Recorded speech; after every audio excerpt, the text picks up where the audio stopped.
Hello. How is everyone? I am a little later than I have been normally streaming, so to do what I needed to do this morning. For some now, is it working? Well, I can hear myself and it doesn't seem to be that far behind. Yeah, so whatever. It can just keep disconnecting and reconnecting.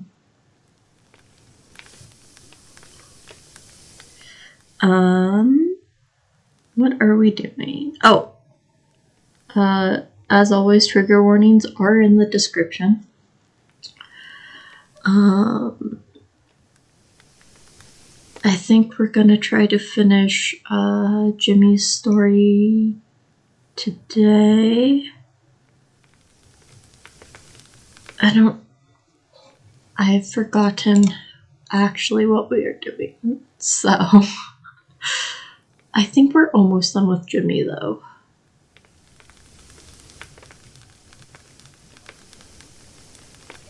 Well, I guess either way, we'll just move on. Okay. Continue.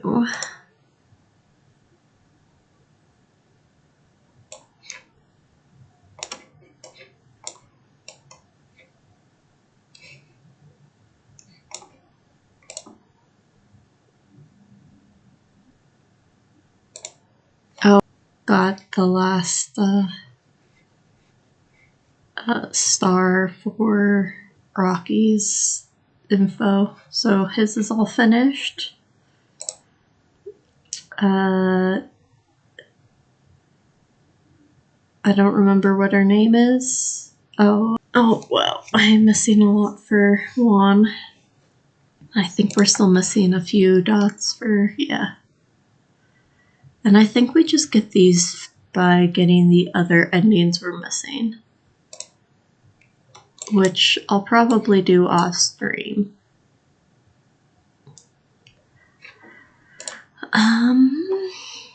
But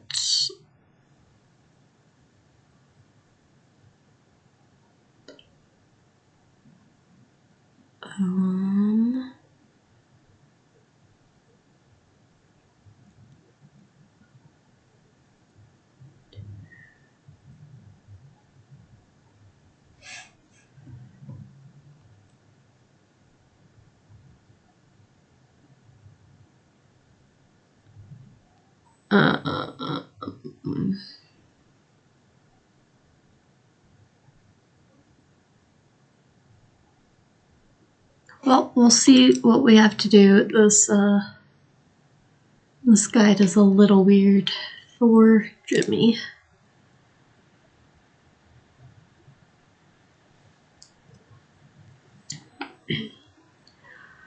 I reached out for my Sir Spotty body pillow, but it wasn't there. I shook my dizzy head and sat up on my bed. I had been chased by a strange masked person. On my way to the supermarket, the man seemed determined to kill me. I finally got away thanks to a landslide just off the road.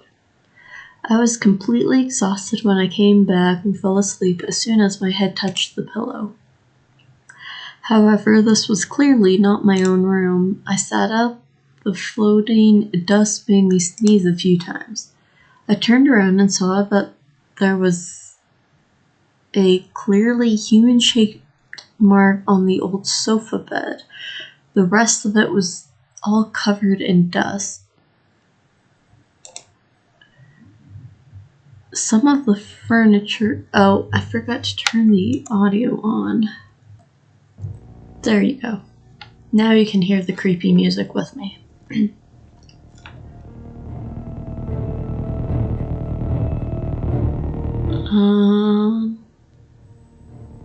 Some of the furniture was covered with cloth and messily arranged in the corner. There were no windows in the room, only a locked gate. I appeared to be in a warehouse. The only source of light was a wooden table that had one leg shorter than the others. I feel like most tables, one leg is always shorter, because almost every table wobbles.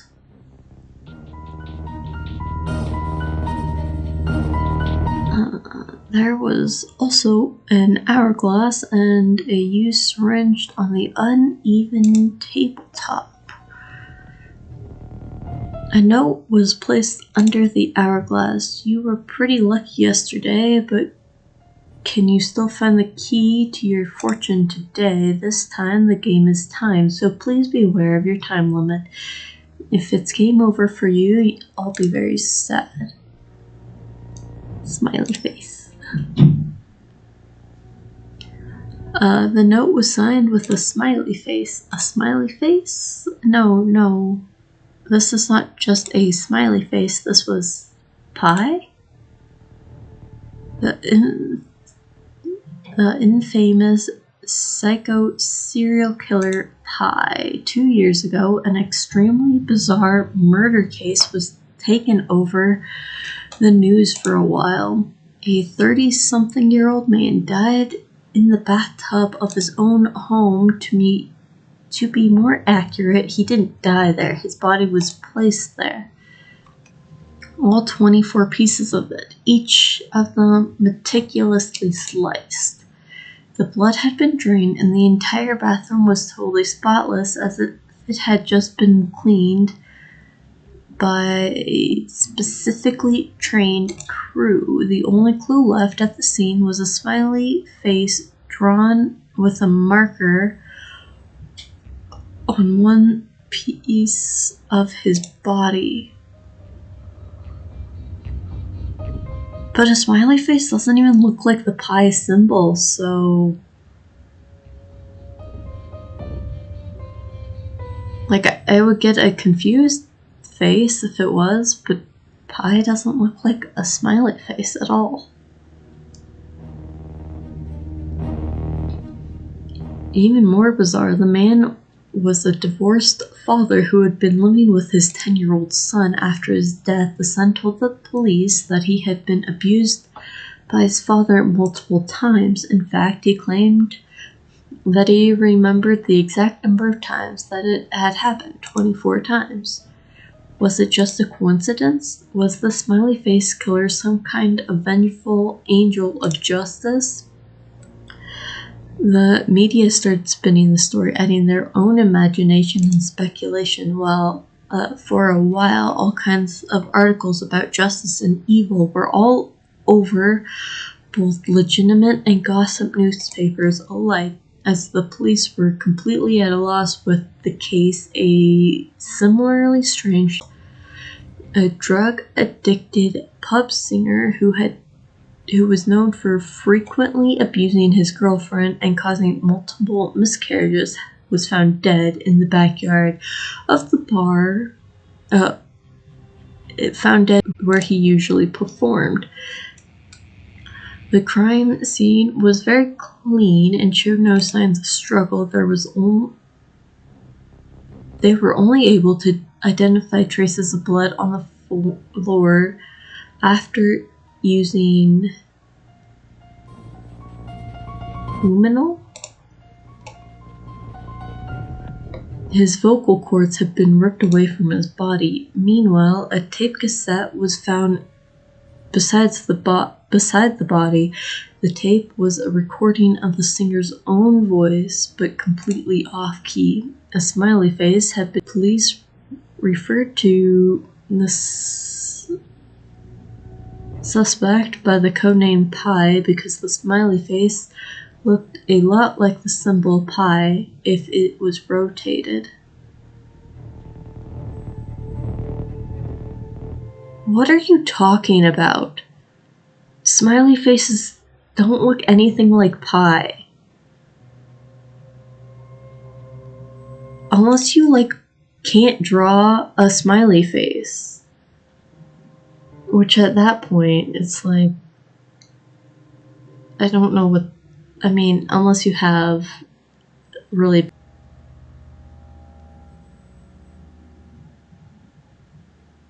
like, look at the symbol. This pie symbol, nowhere close to looking like a smiley face. Whatever. They tried to prevent all information regarding Pi from leaking, yet somehow the media kept finding more and more juicy stories. They soon summarized several: stick, 2, male, 3, some kind of abnormal perversion who was extremely into S&M, was that started targeting neighborhood children, a man who always cheated on his partners and then beat them when he ended the relationships, an elementary school principal who was a pedophile and molested the students. It was as if a bomb had just gone off in my head. It must be because of that goddamn gossip article. He was after me for the wrong reason. However, I had no other choice but to find him so that I could explain myself. I read the note again. I rolled up my sleeves to examine my arms. I found it. There was a tiny bluish needle mark on my left arm. Crap, there wasn't much time left. The warehouse gate had been secured by an ancient-looking lock. The lock was covered in carved markings and seemed quite heavy and sturdy. There were keyholes in the center of it. It seemed to be a challenge. To make things worse, it wasn't that I couldn't find a key. A chest had been placed right next to the gate. It was filled with keys, lots of them in all kinds of shapes. God damn it, I flipped the chest to the ground desperately. All of the keys poured onto the ground in a chaotic flood of metal.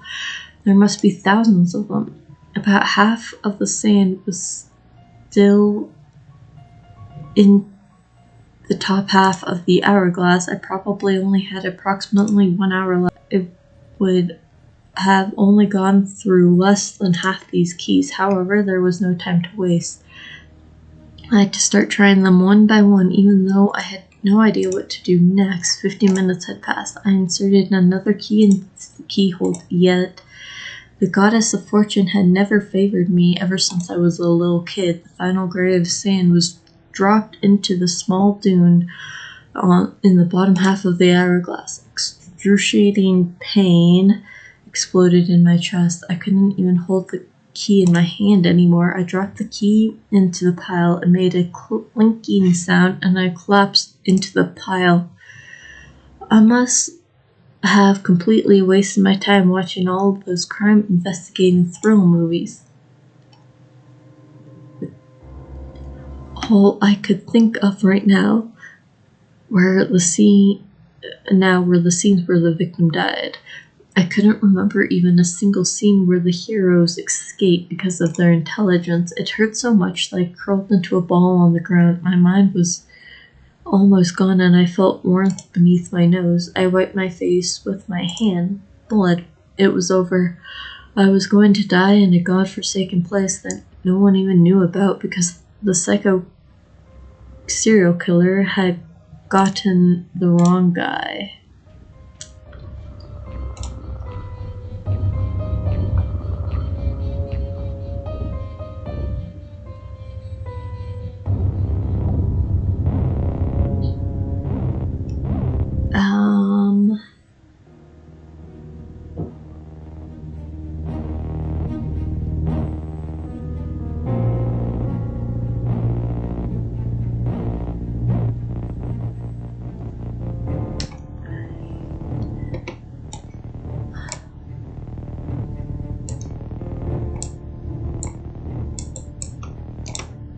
Okay, this should give us a bad ending, but it might unlock the story we need to get the S ending. Or I have to go through all the bad endings first. We will see. The user had been granted administration privileges after finishing administrator password. The lock was actually an it was connected wirelessly to a remote lock of luck. Was the real key of luck. The program that controlled the lock had been set to unlock it when there had been 2,000 attempts with any key. However, no one in this world would do it 1,000 times in an hour.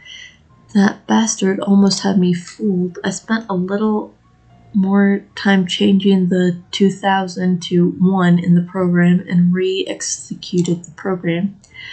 Now all I had to do was try it one more time and I could finally get out. However, just when I was about to insert the key into the hole, an excruciating pain exploded in my chest. I couldn't even hold the key in my hand anymore.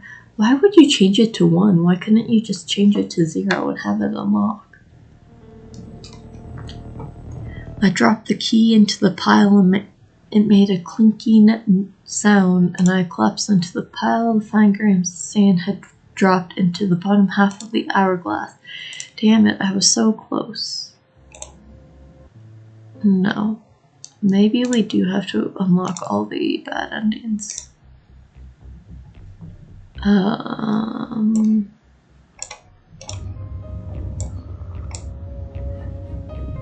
Another key. Give me a sec.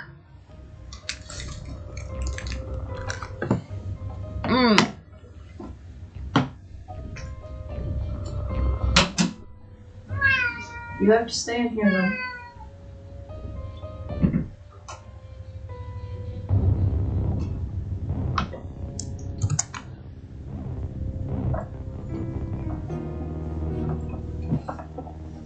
No, I'm not opening that door for you. You're stuck in here.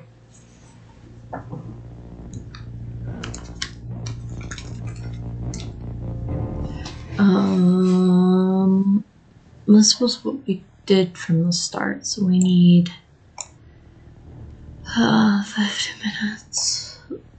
There we go. This should get us the other bad ending.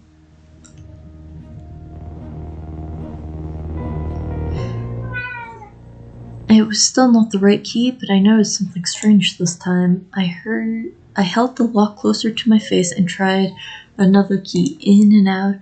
A dim red light flashed inside the keyhole. This must be a wireless sensor. This was not a regular mechanical lock. I took out my PDA and started scanning for nearby devices. Bluetooth, infrared, Wi-Fi, anything.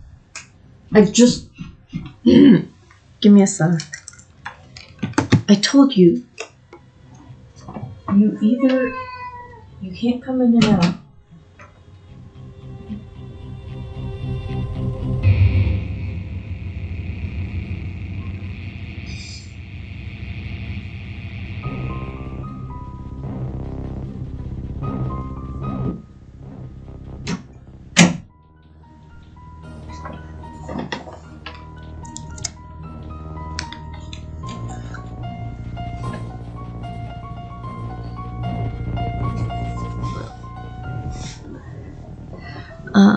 Finally, I saw a server named Lock of Minutes to crack the administrator password.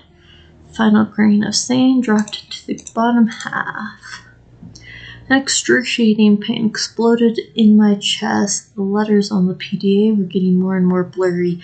I dropped the PDA onto the pile of keys. It made a clinking sound and I collapsed onto the pile. I felt warmth beneath my nose. I wiped my face with my hand. Blood, damn it, I found it too late.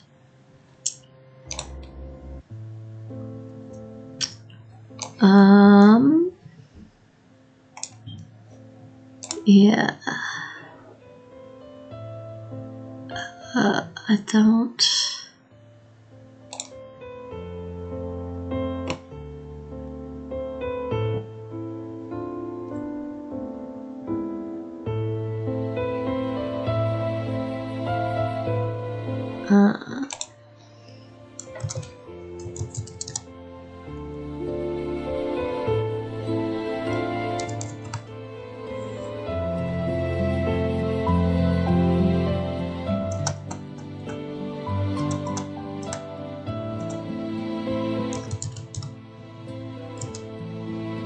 Yeah, I don't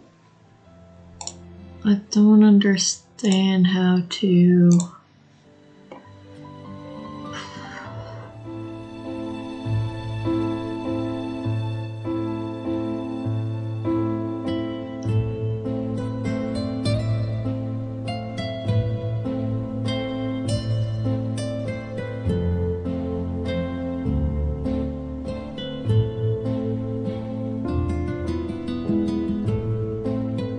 Well, I guess we'll try to...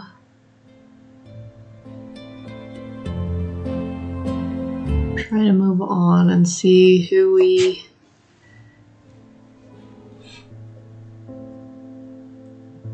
else we can fix.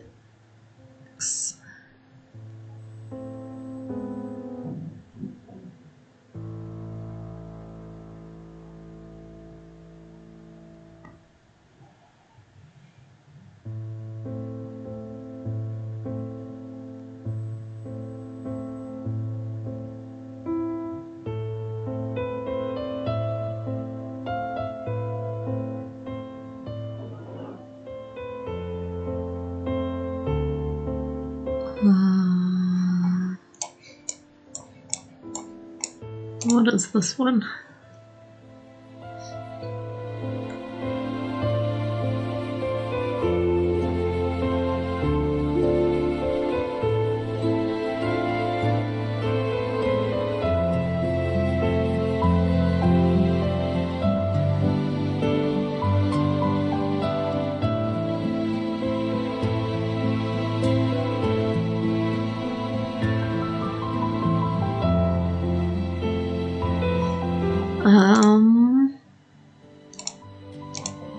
Oh, we need to fix this one first. We need S for this. Sure. Okay. Let's see what happens if we get the last ending we're missing. We just need to do nothing over here.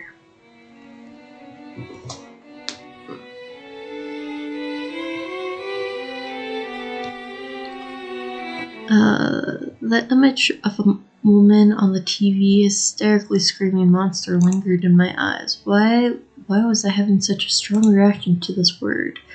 A few blurred visions were beginning to come together in my head. Some of them were starting to become even clearer. There was a room without lights, a man who looked like a doctor, and me as a child. He was a monster, and his actions destroyed my sense of self. When we clashed with each other, only one could survive. I felt some changes happening inside me. It felt so good, as if a group of people had a smoker in an enclosed space, and then the smoker was suddenly killed by a falling meteor. I picked up the knife and walked into the bedroom. There was only one tiny detail that had been bothering me for a while. I opened his luggage again and confirmed that the necessities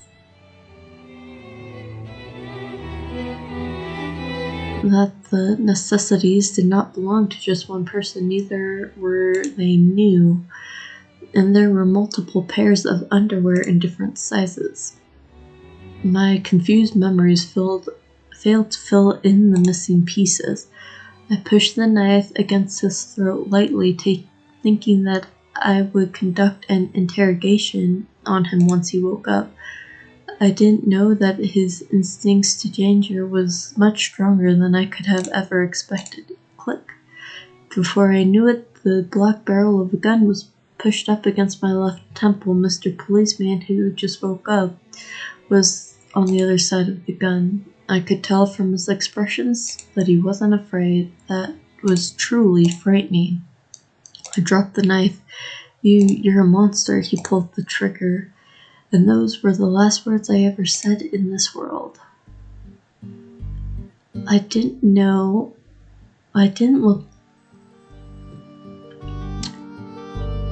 look like I was going to get my money back. What else could I do? Should I hit him? No, I couldn't do something like that. I paced across the small yard for 20 laps as I realized that I would have to spend my time with him day after day. I felt even more depressed. If only there was some other way to teach him a lesson without violence.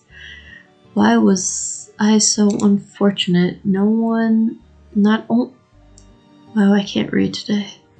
Not only did I end up in prison, I also had to live with such a bastard of a cellmate. Lord, was this part of your trial for me? No.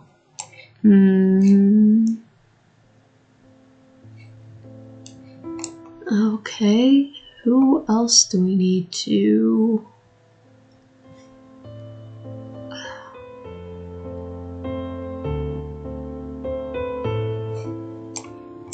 What is this? Life unknown.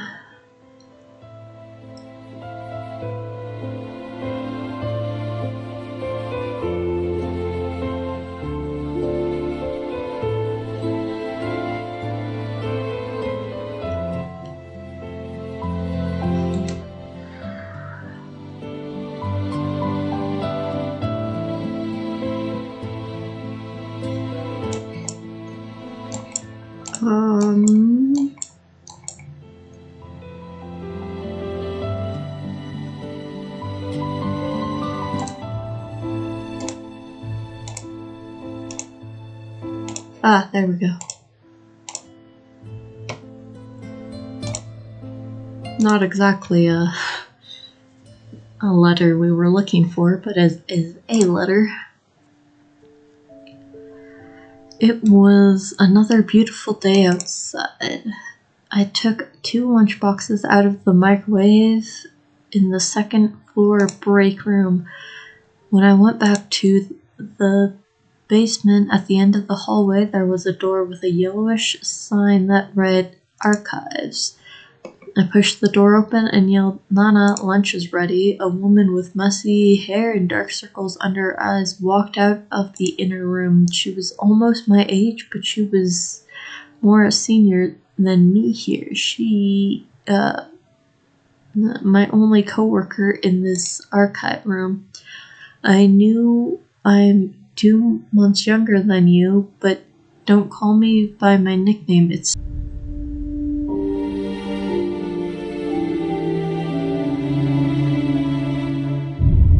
Nana put the boxes in her hands. Nana put the boxes in her hands on the desk near the door and took her lunchbox from me. This.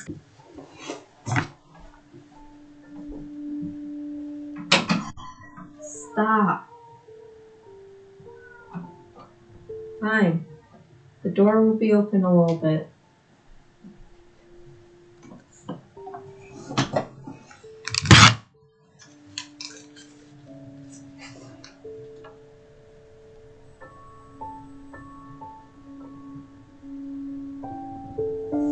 You would think this cat would learn.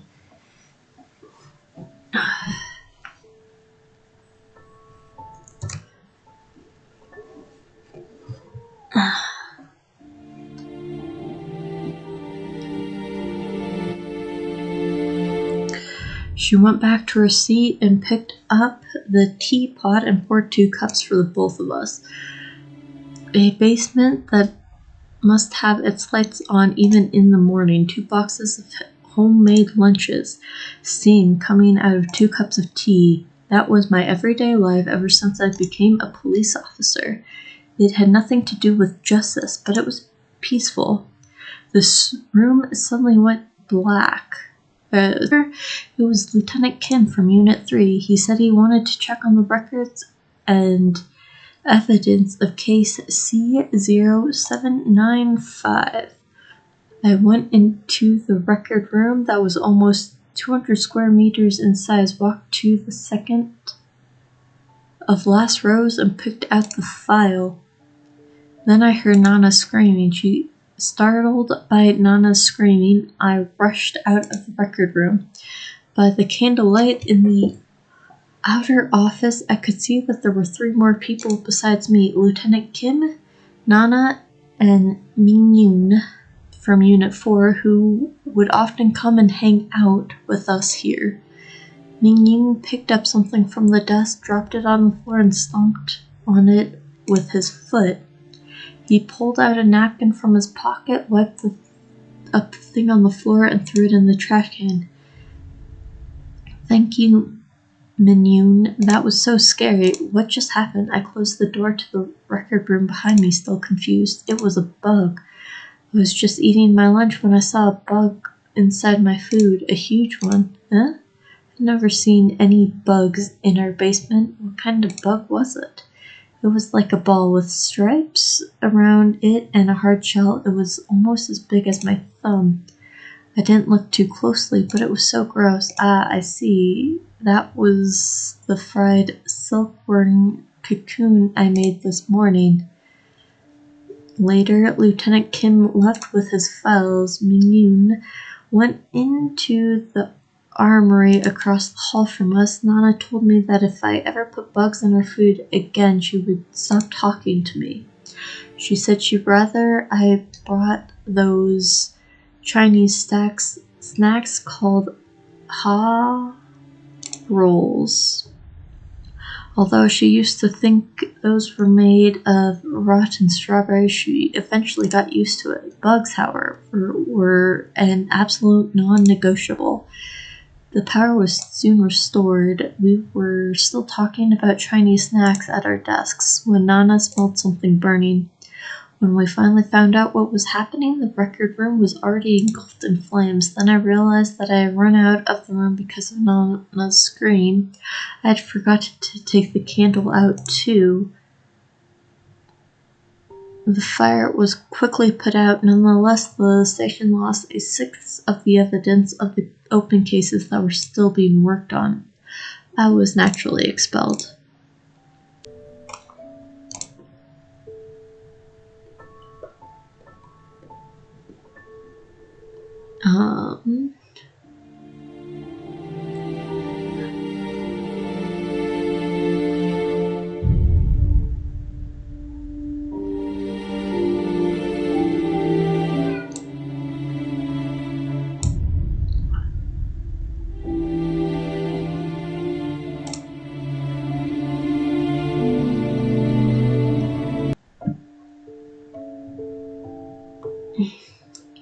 I went back to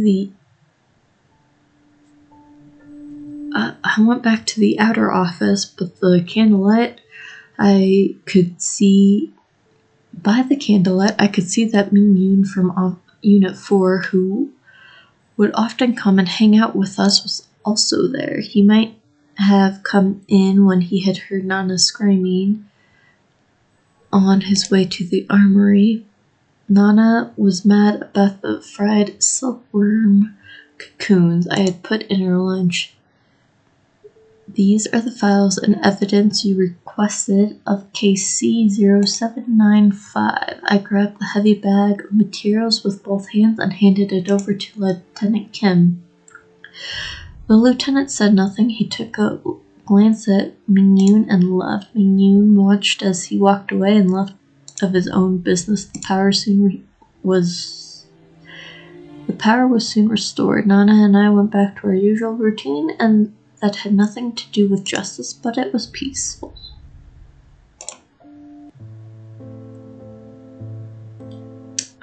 I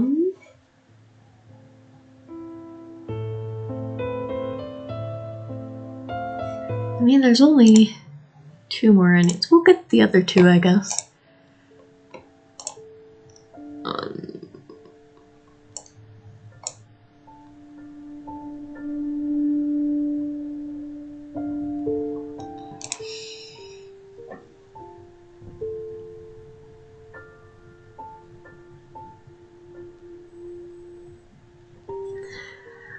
I could see that Mingyun from Unit 4, who would often come by and hang out with us, was also there. He might have come in when he heard that Nana was screaming on his way to the armory. Nana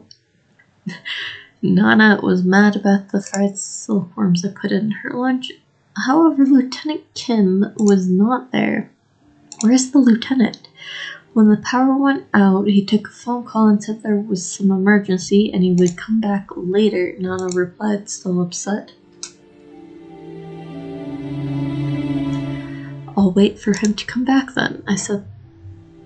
The bag of evidence of case C0795 on the desk next to the door. I went back to my seat, opened my lunchbox, and refilled myself with the rest of C0795. I heard someone mumble behind me. I turned around and saw that Minyoon had not left yet. He was staring intently on the record Lieutenant Kim had requested. Don't touch it.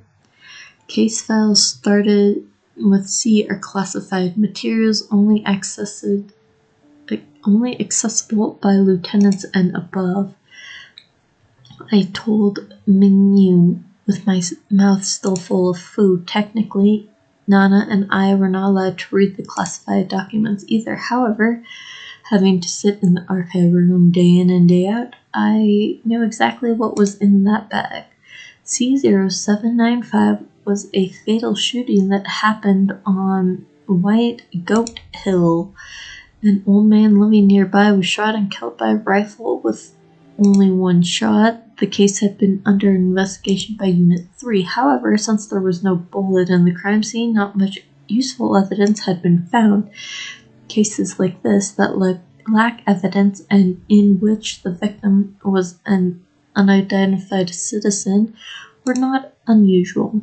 What did make it unusual, however, was that it was labeled classified.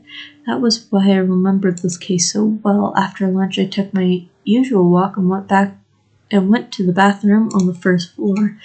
While I was walking past my colleagues coming and going, I couldn't help but feel a little dispirited. No matter how much interest I had in these cases or what kind of theories I had, I couldn't help anyone out. I used to be so ambiguous. However, how did I end up here in the archive room? I need to work harder and hope for a transfer or even a promotion. When I came back to the archive room, the power had been restored. Minyoon was gone while Lieutenant Kim has been waiting for me. Excuse me, sir. Sorry about the wait. Here's everything on case 60795. I looked over at the desk near the door. It was spotless and there was nothing on it. Where is the bag I put on the desk? Nana looked away from the computer screen. You mean the evidence from the expired case? The janitor just took all of them away earlier. What? I sprinted outside asking anyone if they'd seen the janitor. I ran all the way to the garbage processing center, but there must be millions of tons of garbage here. The center would burn thousands of tons of garbage every day.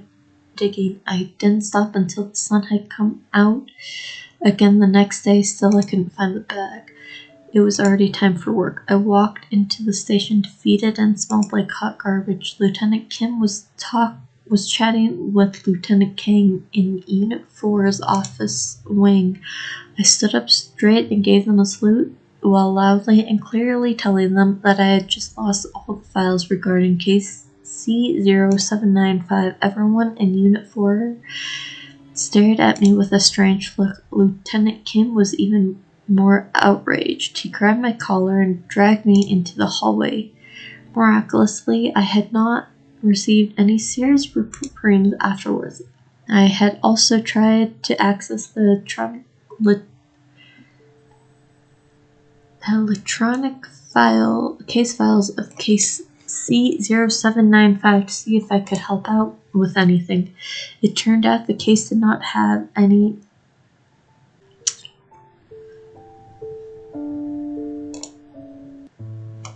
okay. And then the bad ending is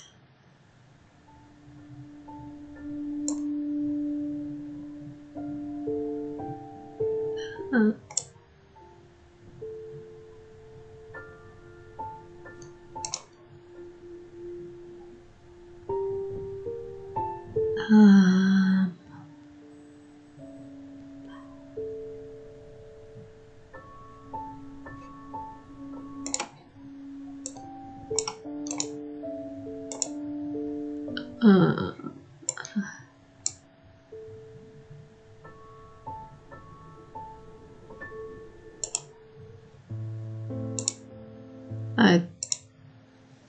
don't know how to get the bad ending. Give me a sec. Let me look at another guide.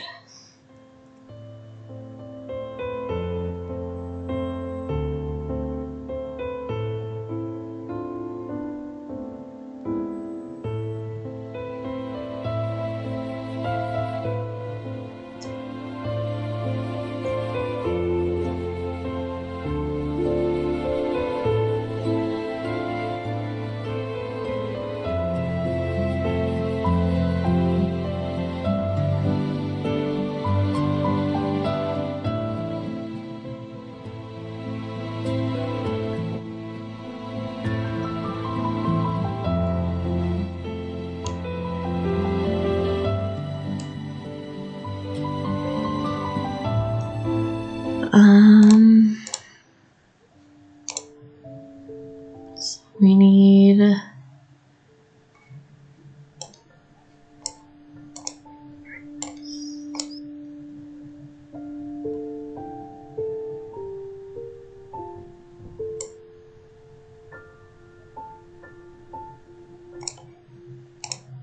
okay, there we go.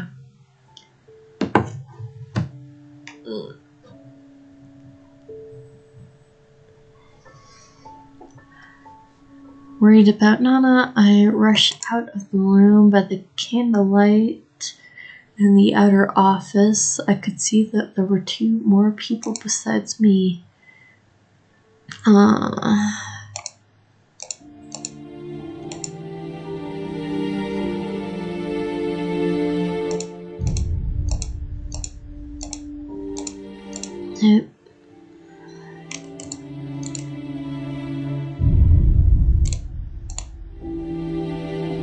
Okay. Later I learned that Nana had freaked out when she saw the fried silkworm cocoons I made earlier this morning. She had thought it was a bug in her lunch. Sigh. Fried cocoons are delicious. Why can't people understand that? Where's Lieutenant Kim? We'll come back later. Nana responded, still upset. I'll wait for him to come back then. I set the bag of evidence of case C0795 on the desk next to the door. I then went back to my seat, opened my lunchbox, and refueled myself for the rest of the afternoon.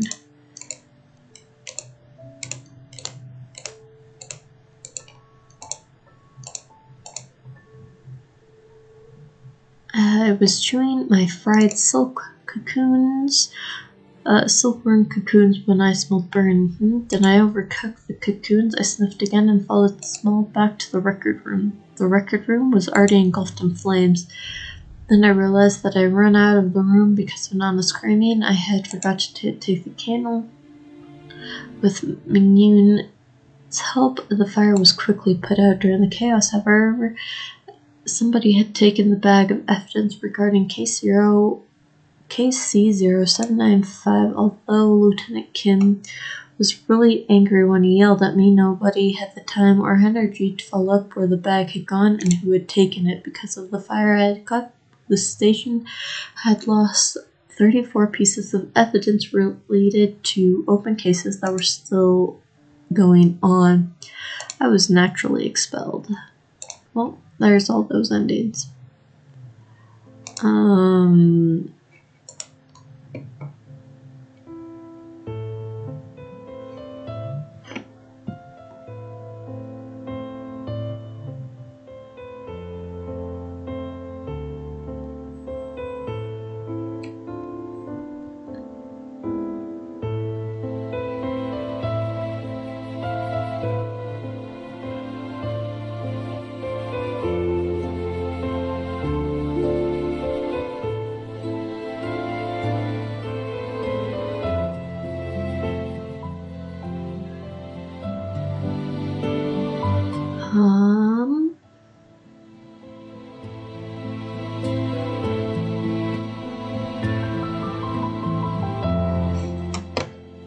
what is this one?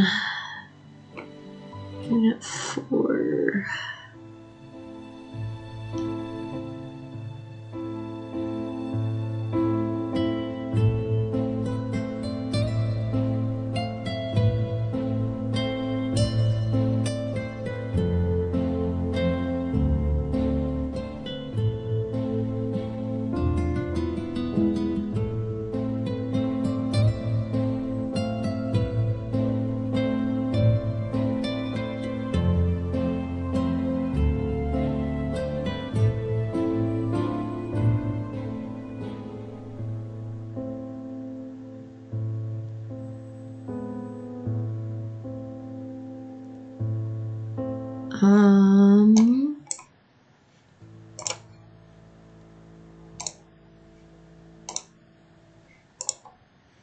Okay, so it looks like to get the S ending, oh, let's first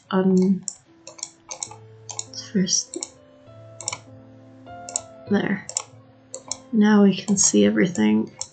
Looks like to get the S ending to move on with this, we need to unlock a letter from Spotty.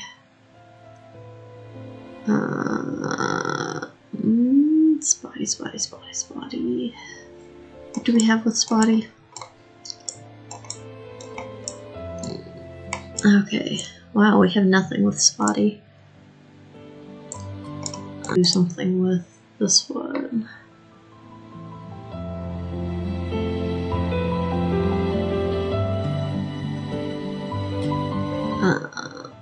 And it is connected to something with Jimmy. What am I looking for? Final bed.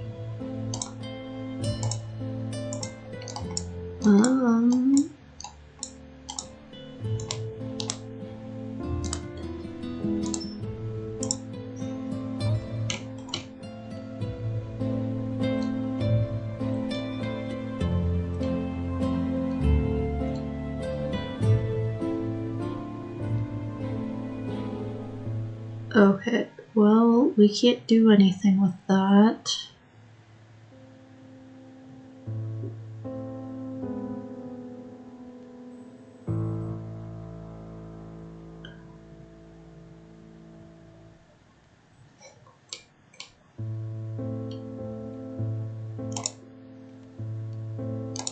Because we can't get this S ending.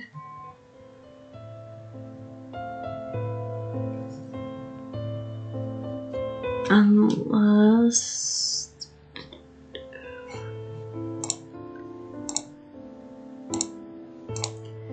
Oh.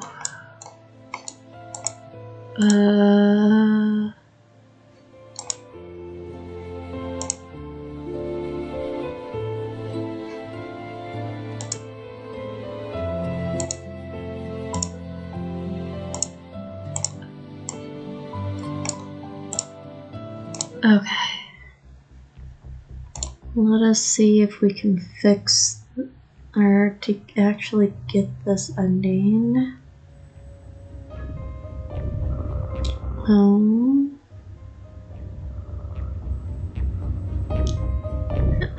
Goddess, oops, retry. Goddess of Fortune and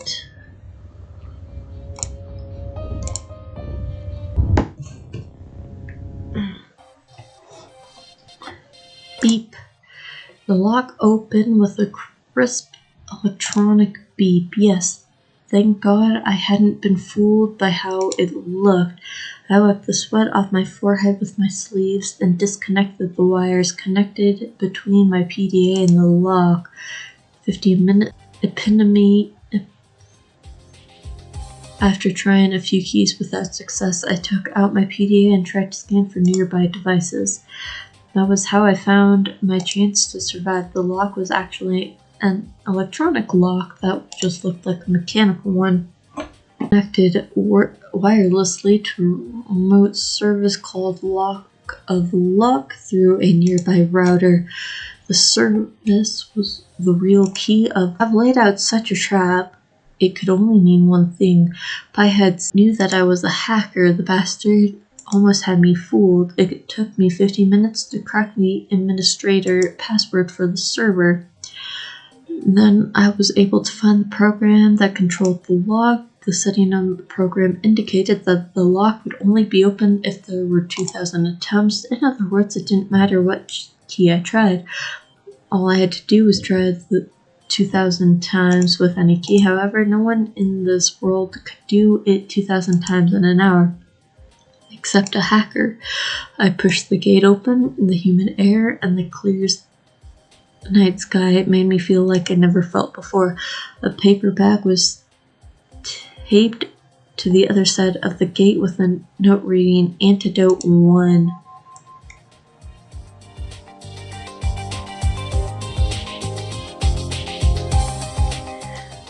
In the bag there was a syringe filled with some unknown liquid and a car key. Are you kidding me? Antidote 1, that bastard. An excruciating pain exploded in my chest. I had no choice but to inject the first antidote into my arm. I had to keep going. I had to find him. I struggled to stand up, sweat all over my body, and pressed the button on the key fob. A beeping sound came from a car not too far away. The headlights blinked twice.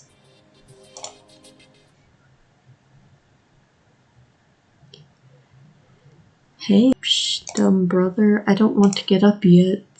Ever since Fluffy's been gone, you've been acting like this. You don't eat anything, you don't go to bed on time, you'll get sick if you keep going like this. That's none of your business. I just remembered. I heard that the zoo had got some polar bears recently. Want to go take a look? Polar bears? There have always been polar bears at the zoo. Oh, but these are not just common polar bears. I heard that they are leased from a Brazilian zoo and they have green fur. Really? Really, the zoo had even doubled the price of their tickets. If you come with me today, I'll pay for your tickets. The bears are only here for a few days. It would be a shame to miss them. What do you say? Polar bears with green fur.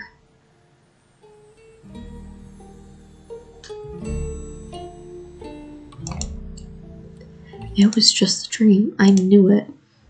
When did I even have a brother? Oh, what time is it now? Kill time. Well, that's interesting. We get to pick what we're doing.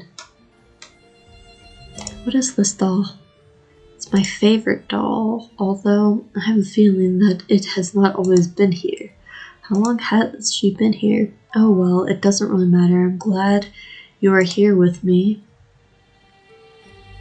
So, letters. It is the master's job to handle these letters and help the humans. He always stacks the ones that he read on the shelf. Every time I bring him tea and snacks, I secretly take one with me to read in my spare time. He never noticed one or two missing out of so many, although I'm surprised by how many I've collected. It's a miracle that he hasn't caught me yet. Wait, there seems to be a note in the middle of the letters. Omnidimensional probability generator instruction manual. What is this? It seems like the manual to some machine. Attention.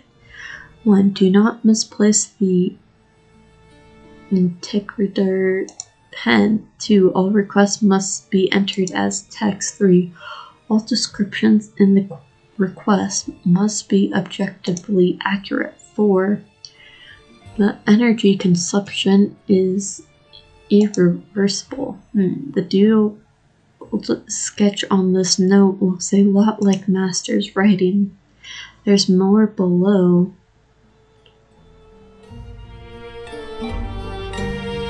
Addendum, simple applications, telepathy. The user who holds the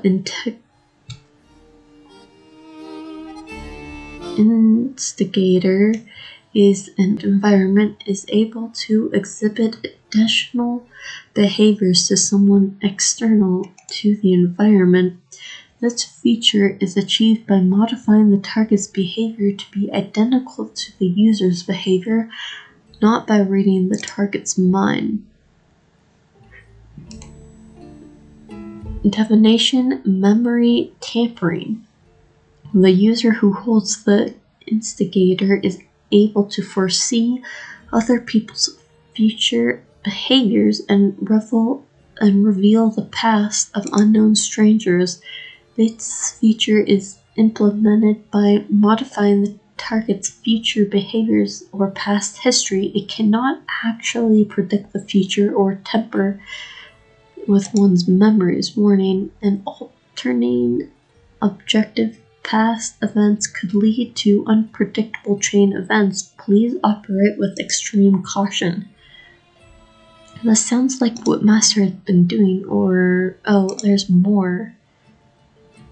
Resurrection. If it is possible to identify the objective events that have led to the target's death, that death can be prevented by altering the causal links among the chain events.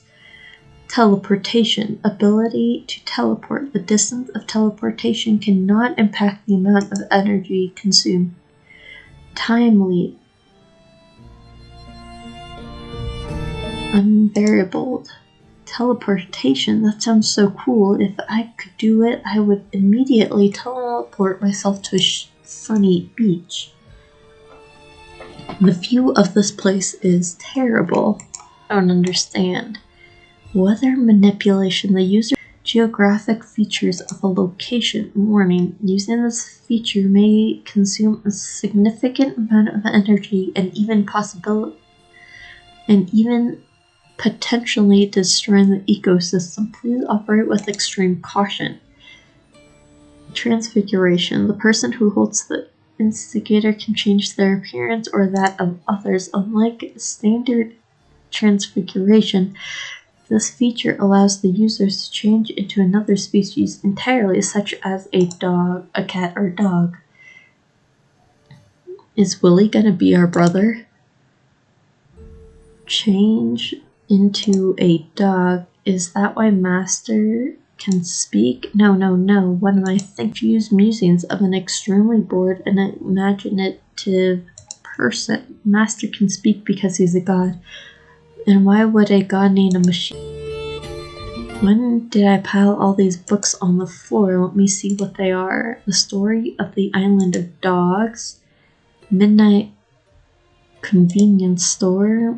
428 at Deep. Square Lightning, The Assassin, Probability, Random Variables, and Processes? I don't remember having any of these books. I know I have forgotten many things, but the last one doesn't seem like a book I would read. Could it belong to someone else? But there's no one else here besides me and Master, and it must be his then. There's a lot of dog hair on this pillar. Is it Master's hair? Oh, there's a drawer. What's this? It's a strange box. I don't know how to open it. What exactly is this? It's just a die. Why did I think it was something else? Was I hallucinating? Oh well. Oh, here's another book. It's a photo album. Why isn't there any photos inside? That is a good question. Oh, there's another book. There's a letter here. Congratulations on finding this letter. Enjoy the game. WMY Studio. What does it mean? It's so weird. The envelope looks a little yellowish, and there are some red stains near its opening. What is this red stain? Is it blood? It smells like ketchup. That is a little odd.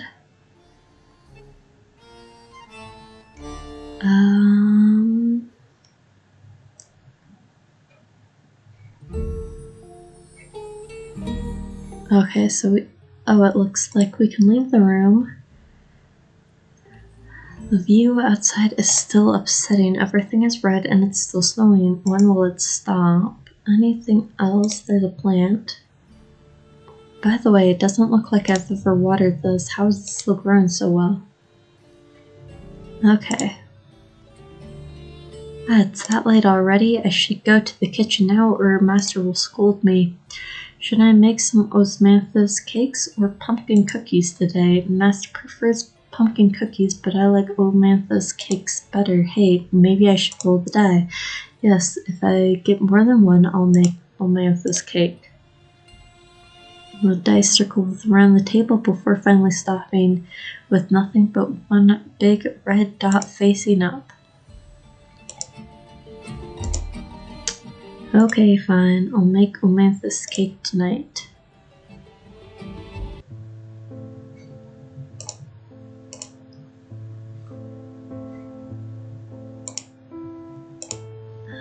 Save.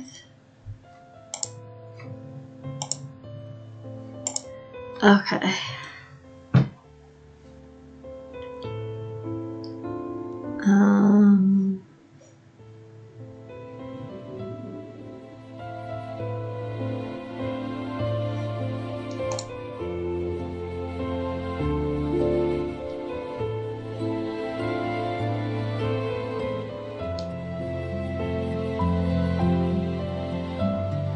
Well, that is not on this list, but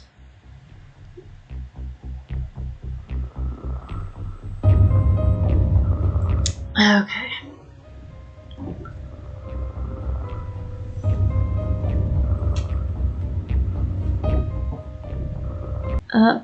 The antidote one you had just injected will allow you to breathe for 2 more hours. I'm waiting for you at the location marked on the map. You can't tell me that's a pie symbol. Look how smiley face that is. It's nowhere close to a pie. I would take it as a house if you flip it upside down too. Some smaller letters have been written. I almost wanted to tear the map that he left me on the steering wheel into pieces. What's wrong with this psycho? Freaking Jumanji? Referencing such an old movie. He must be an ancient freak. And I don't even have a driver's license.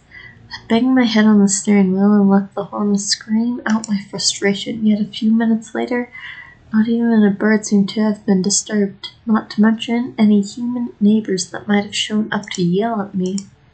Fine, it was just driving, right? I had seen it in movies. I tried to recall the controls in all of those racing games. And scenes from Initial D, of course. I stepped on the brakes, shifted the gear, and turned the ignition. After a series of teeth-grinding screeches, the engine finally started. It sounded exactly like an old man with asthma. The car started moving slowly, able to guide it out of the warehouse. I didn't scratch the wall, nor did I bump into an electrical pole. The car just kept going, stopping and starting numerous times along the way. After following the map for 20 minutes, I finally began to see other cars on the road as well. It was getting more crowded around me. At first, I thought the traffic had been slow simply because I got in closer to the city, but I started to realize something wasn't right. There seemed to be too few people and too many cars. I turned on the radio. The anchor happened to reporting the news. College students are gathering on the street. A recent proposed controversial draft of the education board's Muncon. The police have arrived to maintain the peace during the protests. Several blocks are currently closed to regular traffic, and impacted areas are seeing a significant increase in travel time. All drivers should remain alert to the road conditions and try to avoid these areas of protest. An alarm went off in my head, but it was too late. This cranky old car was stuck firmly in the middle of a traffic jam. I had nowhere to go. Temporary roadblocks had been placed at several crossings that could have been used for turning. Several police motorcycles were packed nearby, their lights blinking red and blue. The policemen were directing the traffic and the cars were moving slower than a pedestrian. If I kept going like this, I'd be dead before I got past this block. I checked the map again to confirm the route Pi had drawn. Balls, he did it on purpose. Fine. If you wanted to play Ed in Toronto then? I had nothing to lose. I turned the wheel fully to the left and stepped on the gas as hard as I could. The car knocked the roadblocks away and continued onto the street. I kept slamming the horn at the damn college students in front of me. Soon I heard sirens screaming behind me. The policemen who had been smiling at me a few seconds ago were now coming up towards me on their bikes. If they caught up with me, I wouldn't get to restart the game. I got through the street as fast as I could and turned onto a road that I was familiar with. Finally, there was no more damn protesting students. A light just turned green 200 meters ahead of me. Very few people ever used that crossing, so the green light typically only lasted for 10 seconds. I knew this as I had to go through it every time I went to the supermarket. However, the other direction was a truck exit off of the freeway that usually had a lot of cargo trucks, and the red light would last for 1 full minute. I glanced at the speedometer. I was going 54 kilometers an hour, aka 50 miles a second.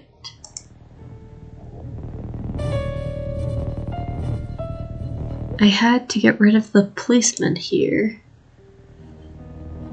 I drove at the same speed for 100 meters. I stepped on the gas harder, accelerating, increasing my speed 4 times over. I drove another 100 meters. I stepped on the brakes hard and reduced my speed by half. In my wildest dreams, I never thought I would be involved in a car chase with some policemen. I definitely had not imagined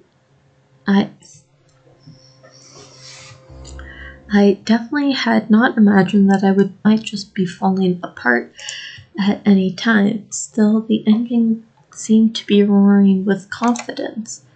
I felt that the car was trying to tell me that it used to be a beast too. The car and I flew over the crossing, leaving a steam of black smoke behind us. A man had sped up after me and gotten through the green light too. I wouldn't be able to find another chance to get rid of them later. More and more police. In the end, was blocked by 2 police cars at another crossing. The blinking lights almost made me blind. I was surrounded by numerous officers and their guns. I had no choice but to step out of the car with my hands held behind my head. I got slammed onto the hot engine cover. Sir, you have the right to remain silent. Everything you say will be used. Hearing not excite me as I had expected. They had said I was accused of unlawful driving, speeding, vandalization of public property, murder. Wait, murder? They brought me behind the car. The trunk was open. I saw all kinds of knives, handcuffs, shovels, and tools in it. Some of them had sinister-looking red liquid on them. What the hell? I could imagine Pi sitting on his sofa, sipping a glass of red wine and mocking me. He must be the sickest, most devious serial killer ever. I didn't have much time left, at least not enough to convince the police that I was innocent. Sitting in the back of the car, all I could do was show me some mercy.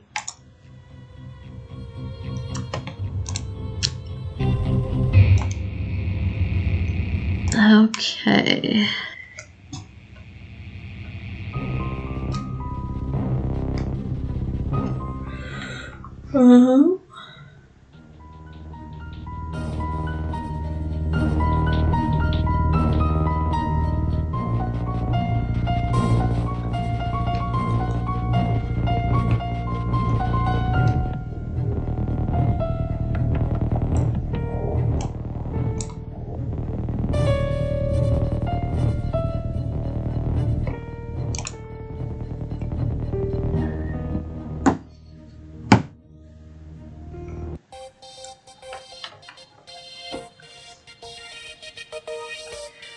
The light turned red just as I drove past the crossing, and a couple of the other direction. The police had to stop before the crossing. Yes. I drove in. Hi. I was not expecting you to show up. Go lay down.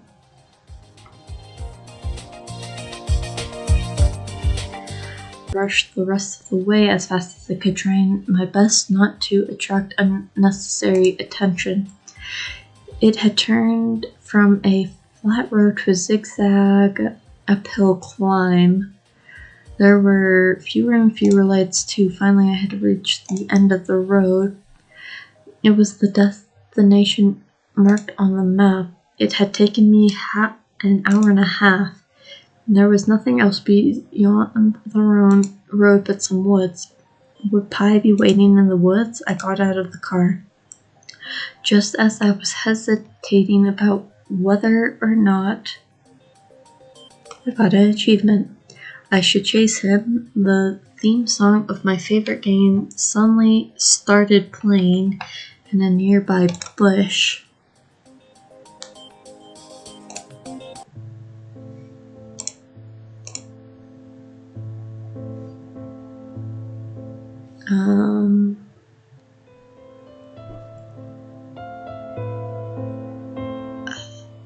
Okay, it looks like we're almost done with Jimmy, so it looks like we have 2 more letters of his, so we'll finish that and then call it for the day.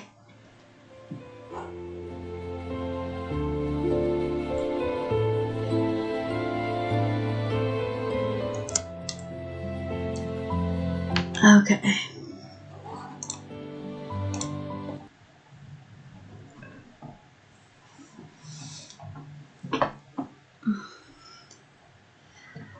I was targeted by a psychopathic serial killer. I knew it sounded ridiculous, but it was true.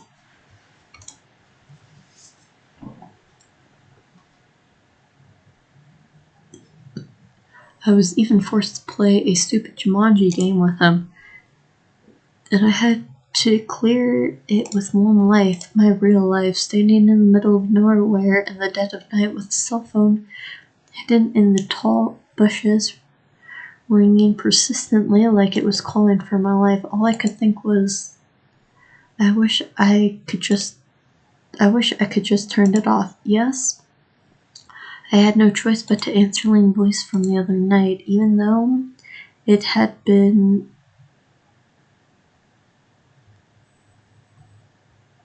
modulated. The casual mocking tone in the voice was unmistakable. I walked around half of the hill. After another 5 minutes, I finally arrived to the gate to the manor which Pi had directed me to by phone. Under the lamppost, the red brick wall seemed to be oozing with blood. There was a nameplate next to the magnificent wrought iron gate. The plate was covered with dust. I could see these words written on the plank, Apple Manor. I reached my hand out and pushed the gate. It wasn't locked, and it opened with a squeak. The path to the house was covered with fallen leaves. I could hear them rustling with every step I took. The thick foliage beneath my feet indicated that they must have been piling up for a long time. I took a deep breath and walked through the front door of the house, which was also unlocked. It was much bigger inside than I had imagined. The exquisite decoration on the wall on the hall were bathed in a faint and warm yellow of the lights.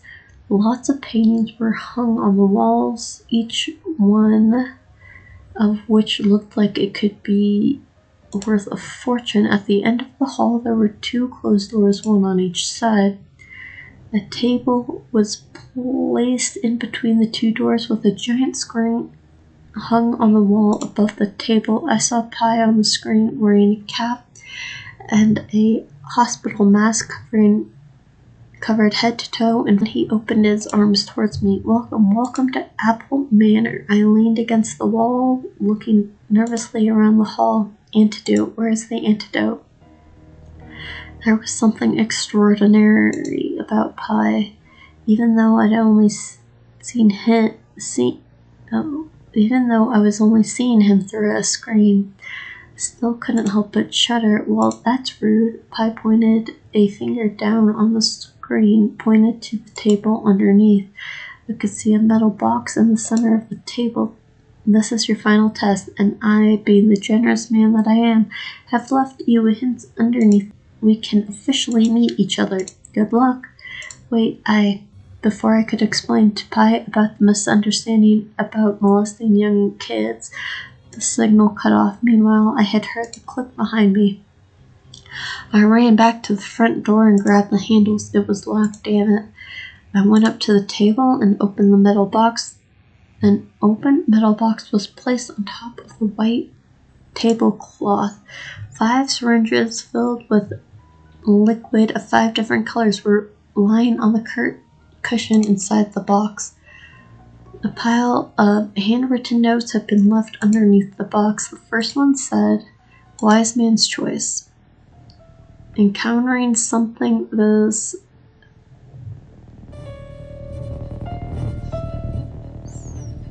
fantastical and strange in real life had left me speechless." The second one said, "The antidote will save you. The poison will kill you in these 5 syringes."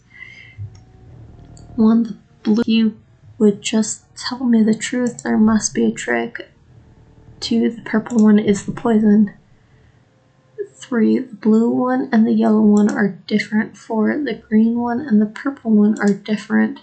5, the red one is the antidote. P.S. Only one of these statements is true. I wasn't sure if it was because of my frustration or because of the poison inside of me, but I was beginning to feel lightheaded. So I managed to read through the last note. P.P.S. There are fewer antidotes than poisons in the syringes. That is the God's honest truth, big brother. I needed to calm down. I stared at the 5 syringes, took a deep breath, and began to think carefully. Red, blue, purple, green. I made a decision and picked up the syringe in this color, yellow. Could it be this one? Maybe the hints were too complicated. Only the poison was hindering my thoughts, but I felt like my brain had almost completely stopped functioning. It must be this one. I picked up the syringe and stabbed it into my arm. Why was the tablecloth turning red? Oh no, it was me, bleeding from my nose and my mouth. I couldn't. Somebody help me, please.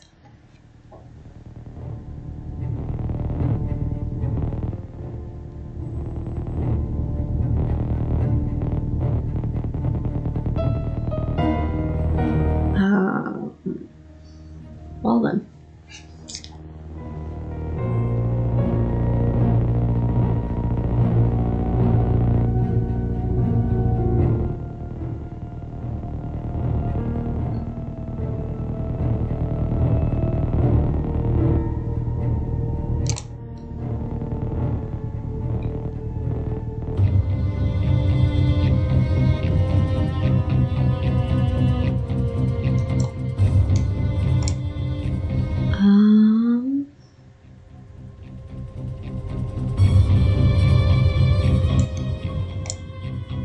Okay, so the answer says it should be we don't pick anything.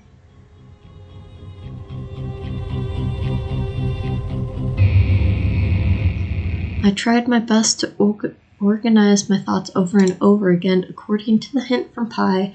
Out of the 5 syringes, the only one that could possibly be another scenario. It could be that none of the syringes had the antidote. Thinking about back to the previous tests, work like this again. Which case would it be? If there was no antidote here, then where was it? There wasn't much time left. I grabbed the red one and stabbed it into my arm. I covered my arm with one hand and fell to the ground with a scream. I struggled at first, but slowly I curled into a ball and stopped moving with my face aimed downward. The front door unlocked with a click. One of the side door handles turned and the door was pushed open. Someone walked towards me slowly. I saw a pair of squeaky black Oxfords. I could see a familiar reflection in the shoes. The voice say, "What a shame, game over for you." I stabbed his leg with the syringe in my hand. I injected every single red drop into his body. "You, how dare you?" For the first time, he had finally lost his calm in front of me. He dropped to his knees and began searching all of his pockets in a frenzy. He finally pulled out a syringe filled with white liquid. "There it is." I grabbed the box on the table and smashed it onto his head with all of my remaining strength. Pi fell to the ground with a thud. The syringe slipped out of his hands and I caught it. "See you never." I yelled excitedly, and holding the syringe tight in my fist, I ran towards the entrance. The darkness outside looked so welcoming to me. I sprinted out of the manor. Got another achievement. Hoping the darkness would conceal my existence from evil forever and ever.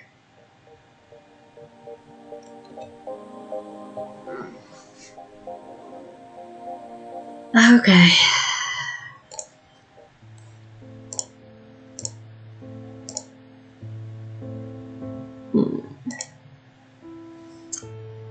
I forgot this one was gonna have another letter connected to it.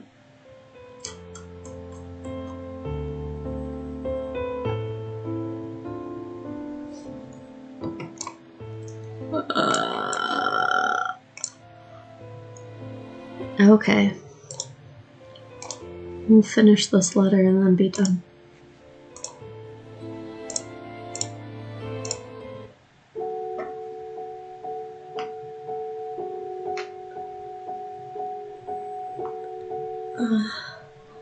I had been toyed with by an infamous and psychopathic serial killer, yet somehow it was probably the greatest achievement. I could just file a police report and get back to my normal life, but I was too naive. The police sent an officer to investigate my claim, and he asked me to accompany him, but the investigation turned out to be very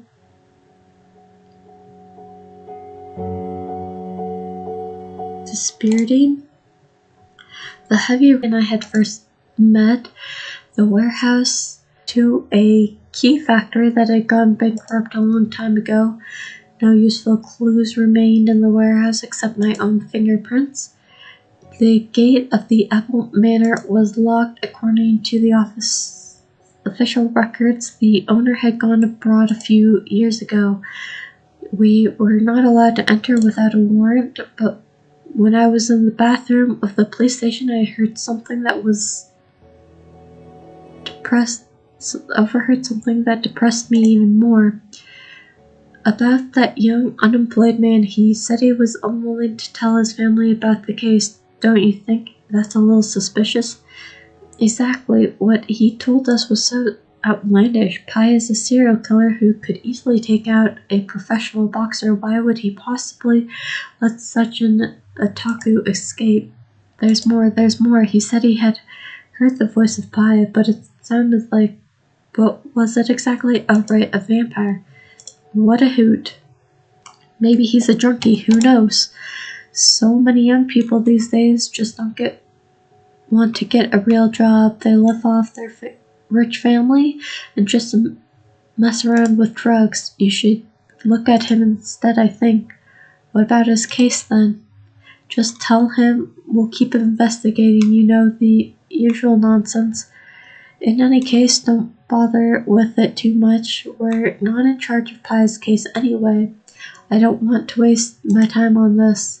I sat on the toilet totally stunned. I thought that as long as I told everything to the police, they would surely be able to follow the leads and capture Pai. I thought that they would at least be able to protect me. Nothing but contempt for these useless police. Nothing but contempt. And even more contempt. Fine, if you people don't believe me, I'll prove it myself. I hacked into the surveillance system of Apple Manor. There was indeed not a living soul in the manor. Everything had been meticulously cleaned up by Pai. When I was about to exit the system and clean up any trace of my investigation, I accidentally noticed a video file named after me in the storage system. Downloading, playing. I thought it would be a video about me, but it was just a short video that lasted only a few seconds. I will find you again. Isn't that just creepy? No. I let out a scream and dropped my favorite Sir Spotty mug. It was smashed into pieces. That was worse. What was worse was the video reminded me of the time that Pai kidnapped me from the home while I was asleep. I was basically a pathetic lamb waiting to be slaughtered if I just stayed at home like this. Should I call the police? Don't be silly. They would never take me seriously until I became a dead body. Should I leave Hong Kong? But then it would be like the time when I left Beijing all over again. Perhaps I had to admit to myself I was a complete and utter loser. In my senior year, I had a huge crush on a lovely girl. I had stalked her, taken photos in secret, and written her anonymous letters. I never had the courage to simply tell her how I felt. Randomly stopped all of a sudden being this stalker. Normally you don't just stop.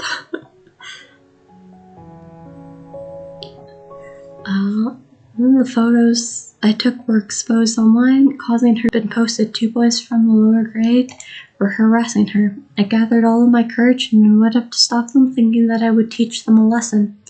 As it turned out, I was the one who had been dragged into the bike parking area and beaten up. That was probably the bravest thing I had ever done in my entire life. I had always been weak and useless. I wasn't able to help her win a tennis match. I couldn't appreciate an art exhibit. I didn't protect her when she had been taken away by bad people.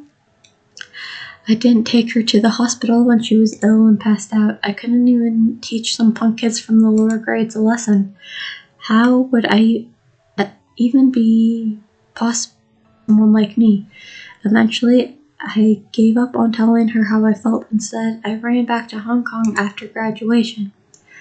I also declined all of the jobs that Father had found for me. It wasn't that I didn't like those jobs. I was just worried that if I screwed up, Father would know about it and I would be scolded by him.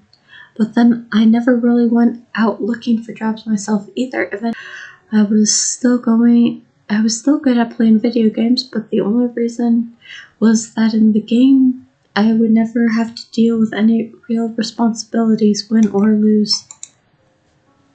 I had been running away my entire life. Where would I even run away to this time? Did I really want to hide in the digital world again? I stared at Pai's short message, completely focused. For 5 hours, from noon until sunset, I finally made up my mind. I took a deep breath and dropped the throw pillow on the floor. A few minutes later, I recorded a video myself with my own message. Come get me, bastard. Uploading. For the next 3 days, I collected everything I could find about Pi on the internet, from rumors to random forums to the internal archives of the Hong Kong Police Department Criminal Division. Like a detective on a TV show, I had written down all of the tips on sticky post-it notes. I then pinned them down on a board and connected the clues with thread. The common characteristics shared among Pi's chosen targets: 1. Sadistic. 2. Male. 3. Some kind of abnormal perversion. Pi's own traits: 1. Only uses knives. 2. Prefers to strike at places that the victims frequented, such as their own homes and workplaces, as some sort of warning. 3. Preferred to stalk during unusual hours of the day. If there wasn't a suitable time window, or if the window was too short, he would strike preferred location later. 4. Depending on the sins or fetishes of the victims, Pi would always perform some rituals either before or after the attack. To inflict maximum suffering upon the victim, it was typically done before. 5. Afterwards, he would always thoroughly clean up the crime scene. 6. Finally, he would always leave his own trademark, a smiley face. Pi must have been a patient, meticulous, and intelligent person. Now that I had holed up myself at home, he must have been getting ready to come and get me. I had to be even more prepared and ready for when he eventually did. I decided to never set one foot out of my door again and rely solely on home delivery. The delivery guy to leave the food at the door. I would only open the door when I made sure that nobody was outside, and I would leave my bags of trash out when I brought in my food. I heard some ladies yelling about me leaving garbage in the hallway, but I had no other choice. If I went downstairs to dump my garbage, Pi would be sure to find an opening to kill me. If I didn't throw the garbage away, and if Pi didn't show up in the next 6 months, I would probably be crushed by my own trash before he killed me. It didn't matter. It was a matter of life and death. I didn't want to be remembered by the first person in Hong Kong ever to be killed by their own garbage. Well, of course, I had also installed a full homemade alarm system in my home, but I never went to bed without a knife and pepper spray in my hands. That had been my life for 2 months. It was a Tuesday, as usual. I called for my delivery and was watching anime on my computer as I waited for my dinner. The bell to my apartment rang. The delivery guy showed up in the monitor. The bill had risen to the highest it had ever been. For the past few months, I had only ever ordered deliveries from Pizza Hut. The closest one to my place had a total of 28 employees, 7 of which whom would be out during the deliveries. Lefty, Nama, Uncle Quan, Terry, Sonny, plus 2 cooks who occasionally did the legwork too, Sister Wan and Brother Feng. I remembered everything about them. I could even tell the distance between the mole on Sister Wan's face and the corner of her mouth in centimeters. This delivery guy downstairs had a mole at the corner of his eyes and incredibly pale skin. He was obviously not one of the 7 people. Meanwhile, Pizza Hut hadn't hired a new employee for 2 whole years. Business hadn't gone too well for them. Moreover, the manager, old Lou, had always hated good-looking young men. He would never hire some new guy like this. I logged into the surveillance system and ran some programs. My PDA screen immediately started showing a video from a hidden camera on the screen. I got up from my computer and walked into the bathroom. The screen then switched to the view inside the bathroom. I started to undress, stepped into the bathtub and to what was behind the shower curtain. A naked me turned on the shower. Outside the screen, though, I was still sitting in front of my computer. Based on the games Pi had played with me, I was confident that Pi must be a competent hacker himself. Chances were that he was holding a PDA right now. Were you the one that sneezed? I think you sneezed.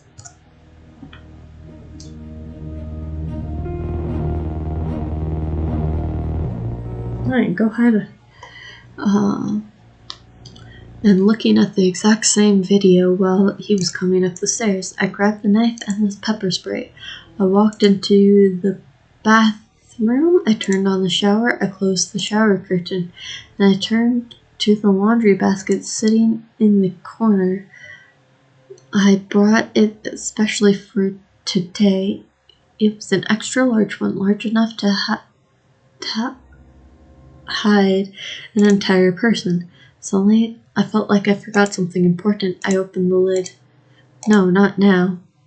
I would always carelessly throw my telling myself I would do the laundry next time.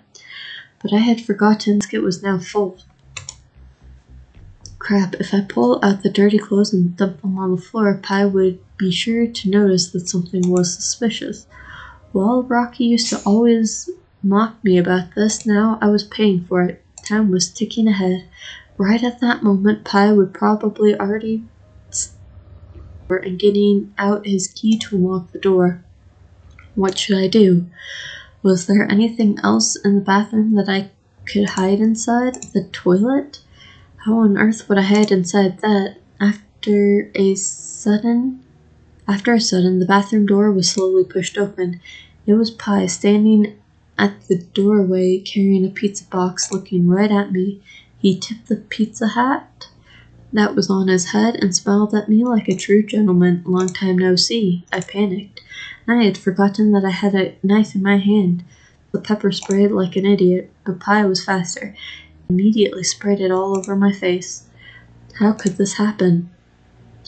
I had planned so carefully, waiting for so long, yet I still ended up like this. Was it my fate to die at his hands? When my consciousness finally returned to this world, Pi was standing right in front of me.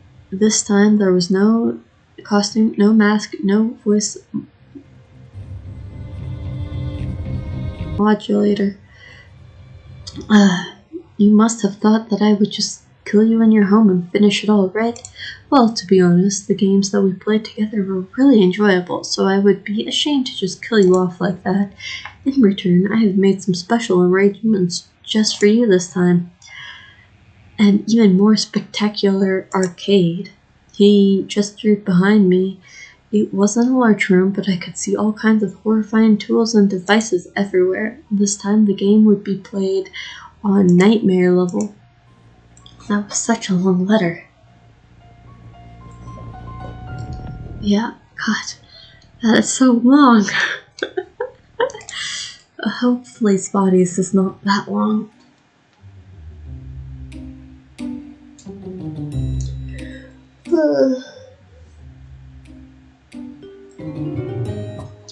For a homeless cat, fresh water is one of the biggest challenges we have to face.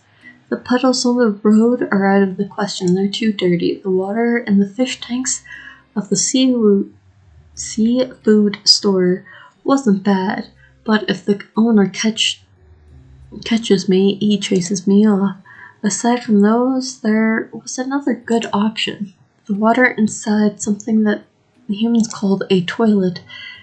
The water there was slow and steady fluid, which always produced the best quality. Even homeless cats had their favorite drinking spots. So did I. There was a big building not too far from the street. Most humans going in and out of the building wore uniforms. Some of them would even salute to one another. Speaking of which, why do humans poke themselves in the eyes with their fingers to show their respect? On the south side of the building, on the first floor, they snuck into the building through it. There was a toilet behind that window. If I crawled under the door opposite the toilet, I could see many more toilets. There were two-legged monkeys. These two-legged monkeys spent so much time, so much effort just so that they could take a dump. What a waste. Tonight, I jumped. It was very quiet in the bathroom. I could see the moon through the window, which filled the room with silvery moonlight. I stood up on the rim of the toilet and drank. I tumbled into the toilet. Then the toilet lids dropped with a bang. I jumped backwards. Another bang. My head hit the lid, but it did not open. Had I become too old to stand still now? Somebody help me. Meow, meow. It was pitch black in the toilet. I pushed my paw through the gap under the lid and wiggled, hoping desperately that someone would see it and help me. But all I could hear was myself and some flies. Home for work, I struggled for a while until I was totally exhausted. The room quieted down. The thought of the house cats that I despised, if one of them had fallen into the toilet in his own home, his human would have gotten them out and wrapped up in a warm blanket. Maybe his human would even play some music and sing for him. I began humming to myself without even realizing it before shutting myself up when I heard how off-key I was. Spotty. I got another achievement. What are we doing?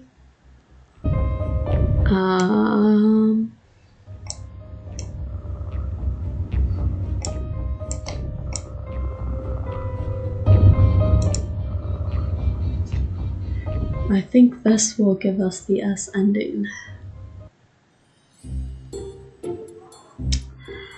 A man pushed open the door and walked in on his phone. He saw me standing on the toilet, did a double take, and walked into the next stall.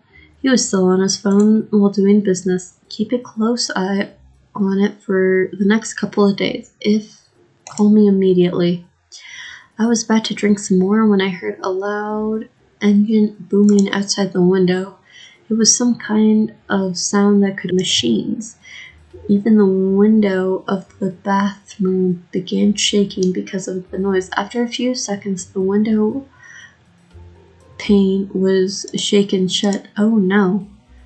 But I was a lucky Spotty. The man that had just I shrewdly followed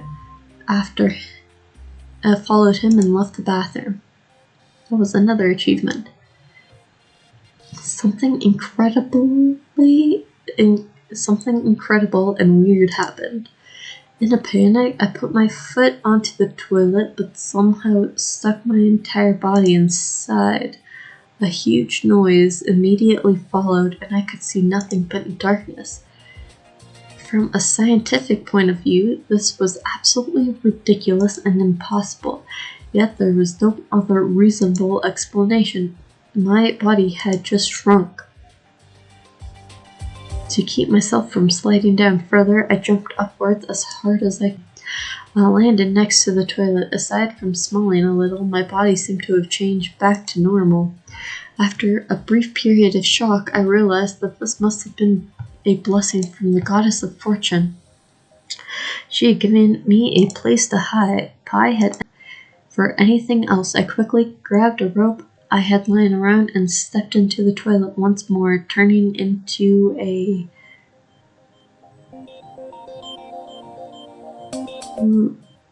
Lilliputian. I hid in the toilet, and I saw Pi walk into the bathroom. He looked like a giant to me. I could see every fiber of his Pizza Hut uniform. every blonde hair on his arm and every long lash around his eyes. Pi looked around. He even checked the laundry basket. My heart skipped a few beats. Thank God I wasn't hiding in there. Finally, he grabbed the shower curtain with his hand, but he didn't immediately pull it open. It couldn't be. Could he see through my setup? However, the goddess awarded me another blessing. Pi sneezed. Yes, he just sneezed. He involuntarily pulled open the shower curtain and unveiled the trap that I had set up.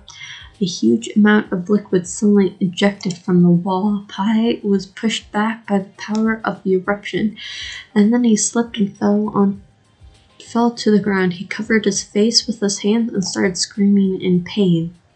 It was not just regular pepper spray.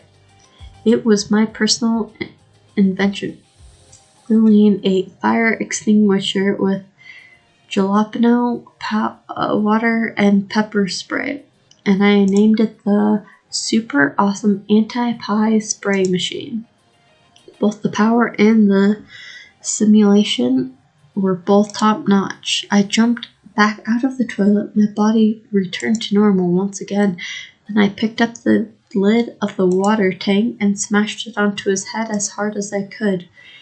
What a small world. The officers who had come to my apartment were the same ones who had suspected of me, the one who had wanted to investigate me even gave me a meaningful look before they left.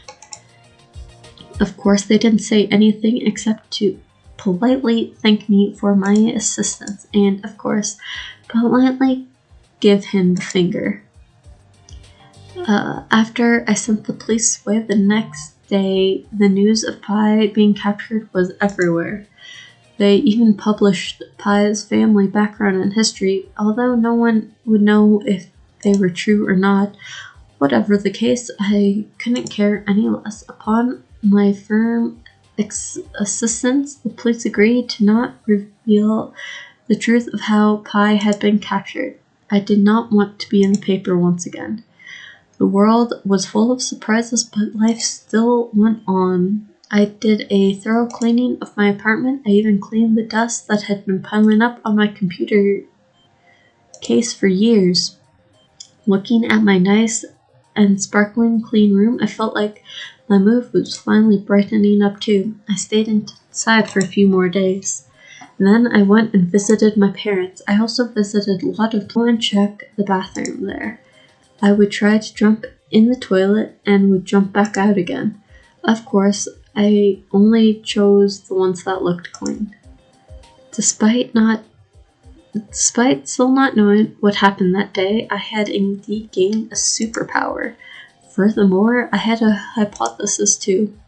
What if the toilet was not connected to the sewer? What if at the bottom of the toilet there was simply another opening? Would I be able to stay shrunk and still move around? Ever since I had that thought, I began to often get too excited to fall asleep at night. I would lie on the bed staring at my collection of marble comic books on the shelf and start fantasizing. Now that I had the superpower, I had a special responsibility as well, right? I got another achievement. That was that was terrible.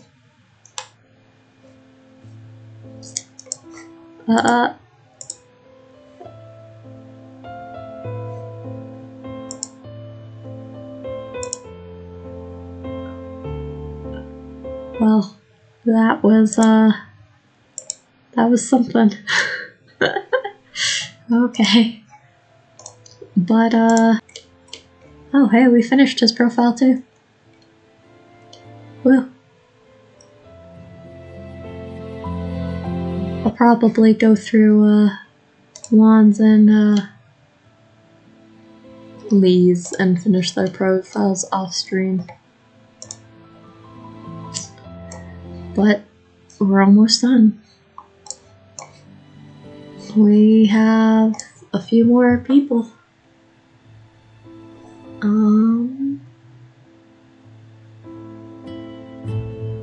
Give me a sec.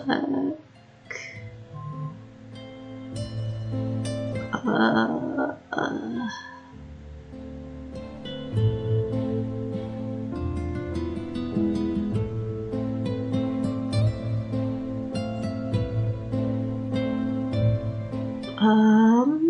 thought I needed to do...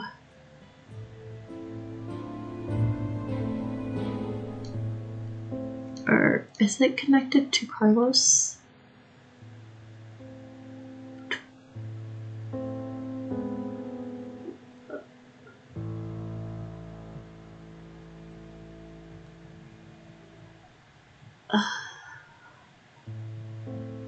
I don't know.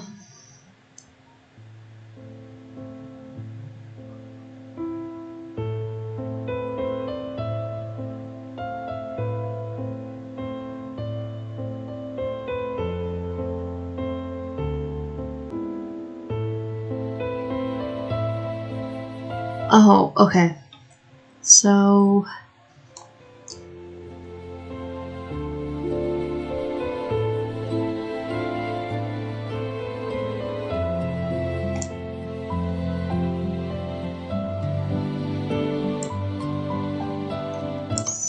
So I should be able to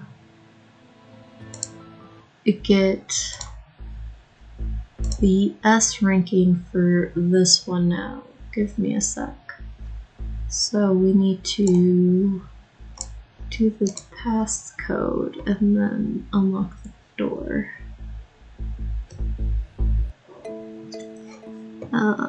There was files stacked in the safe. I flipped through them quickly. They were exactly what I was looking for. Before I could find out where the lieutenant had been held, I heard someone walk in my direction. I quickly closed the safe, hid the files under my jacket, and snuck into the bathroom. In the men's bathroom, there was a stall that had a window to the outside. It wasn't too big, but it was enough for an adult like me to climb out. And the back door of the station was not far from outside of the window, so I left the station without being seen by anyone, just like that. According to the files, Lieutenant King had been held in detention center number 6. It was one of those special facilities that were used specifically to hold suspects of special interest.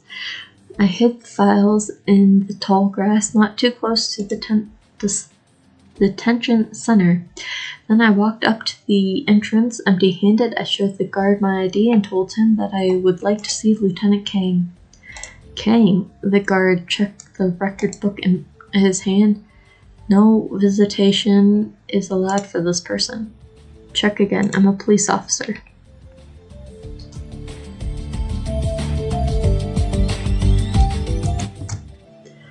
I waved my ID again to prove my identity.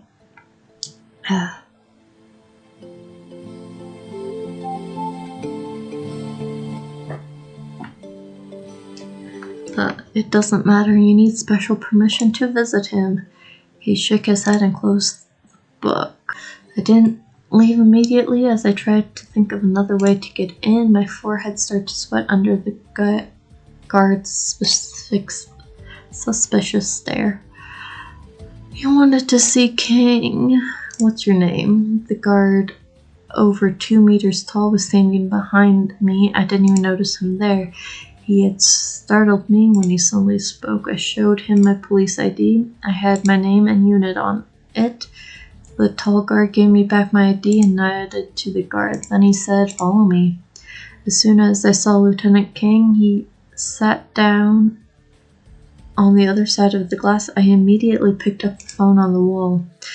I had to take this chance to ask him to tell me everything. Lieutenant King held up the phone to his mouth and mumbled something quietly. I could still understand that he might be feeling low, but this was not the time. I came here to help, but I couldn't hear him at all. What was it? King leaned forward and closer to the glass. Despite knowing that his voice could only come through the phone, I couldn't help but lean forward too. Then he spoke. I was so shocked. I sprung back into my seat and I almost dropped the phone in my hand. Me was was Officer Jingyeon.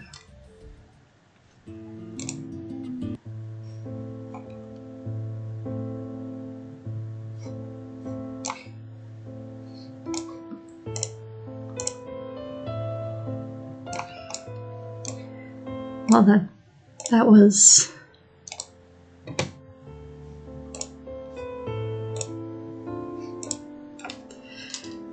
I wonder if the lieutenant is out and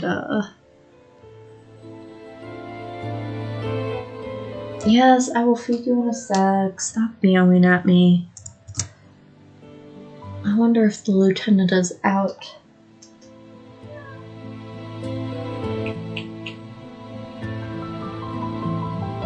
We're fine. That was interesting. We have 2 new letters for next week. We have about half the people done.